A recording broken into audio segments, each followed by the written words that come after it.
जय जगन्नाथ। मैं आचार्य आराधिता आप सभी को मेरे YouTube चैनल पे स्वागत करती हूँ।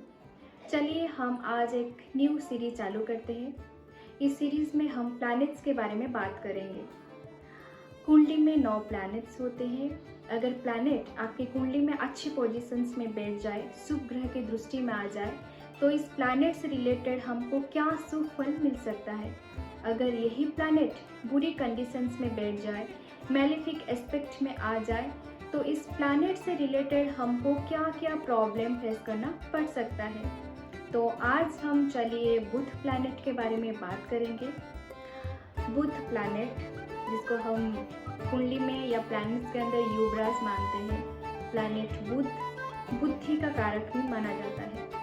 वाणी, स्किन मतलब त्वचा, राइटिंग स्किल्स, व्यापार, विद्या, गणित, कानून से रिलेटेड, कला क्षेत्र रिलेटेड, अभिनय, क्रीड़ा क्षेत्र रिलेटेड, वैदिक कार्य, मित्र सुख, ये सारी चीज़ प्लैनेट बुध से रिलेटेड होते हैं।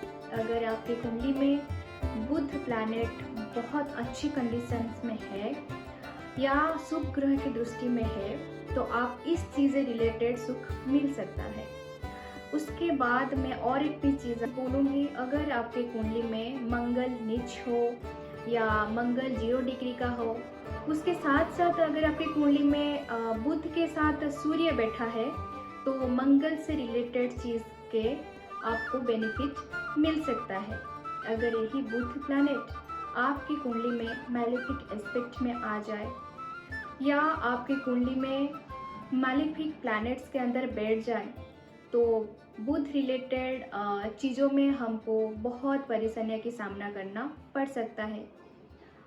बहुत सारी चीज़ों में हम देखे होंगे, स्किन की इलास्टिसिटी कम होना, मसल में क्रैम्प्स आना, देन कन्वर्सेशन का प्रॉब्लम होना, कम्युनिकेटिंग प्रॉब्लम होना, लॉन्ग टर्म तक जो कोर्ट केसेस चलना, एंड उसके साथ साथ वाणी का दोष होना एंड सिर दर्द करना, हेडेक का बहुत ज़्यादा होना, एंड उसके साथ साथ मंद बुद्धि, उसके साथ मैं बोलूँगी लो ब्लड प्रेशर। बहुत सारे लोगों को लो ब्लड प्रेशर है, रेड ब्लड सेल्स कम होना।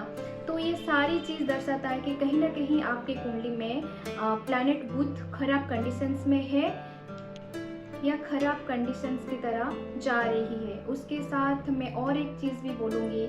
अगर आपके कुंडली में प्लैनेट बुध खराब हो रही है या मैलेफिक एस्पेक्ट में है, कहीं ना कहीं आपके राहु भी अफेक्टेड है, तो राहु से रिलेटेड सुफल आपको नहीं मिल सकता है। राहु से रिलेटेड कुछ मैलेफिक इफेक्ट आपके ऊपर पड़ सकता है, बट डरने की कोई ज़रूरत नहीं है।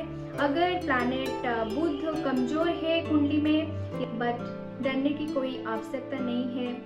बुध से रिलेटेड चीज़ें अगर हमको बेनिफिट लेना है, अगर हम चाहेंगे तो हम बुध को अच्छे कर सकते हैं।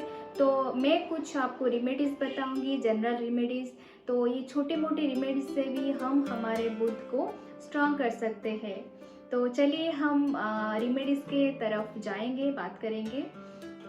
बुध से रिलेटेड अशुभता को हम निवारण करने के लिए हम विष्णु सहस्त्र नाम के पाठ कर सकते हैं, विष्णु सहस्त्र नाम पाठ, क्योंकि जो बुध का देवता है वो विष्णु जी है।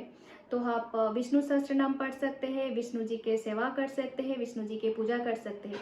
उसके साथ साथ आप किन्नर को डोनेट कर सकते हैं। स्पेशली अगर आप वेडनेसडे मतलब बुधवार के दिन अगर आप उनको कुछ डोनेट करते हो, या स्पेशली मैं बोलूँगी अगर green colour related like sari हो या कुछ कॉस्मेटिक हो, या पैसों भी दे सकते हो।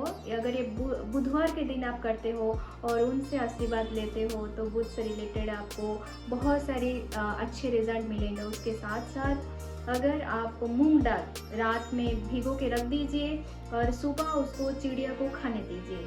स्पेशली अगर बुधवार के दिन अगर पूरी हर दिन नहीं कर पाते हो, अगर एटलीस्ट बुधवार के दिन आप करोगे तो ये बहुत फ़ायदेमंद रहेगा। उसके साथ साथ आप ग्रीन कलर का चीज़ या ग्रीन कलर का कपड़ा आप डोनेट कर सकते हो। गाय को हरा चारा खिलाइए। बुधवार के दिन करते हो तो बहुत अच्छा है, हर दिन करते हो तो बहुत अच्छा है, अगर नहीं हो सकता है तो बुधवार के दिन कीजिए। उसके साथ साथ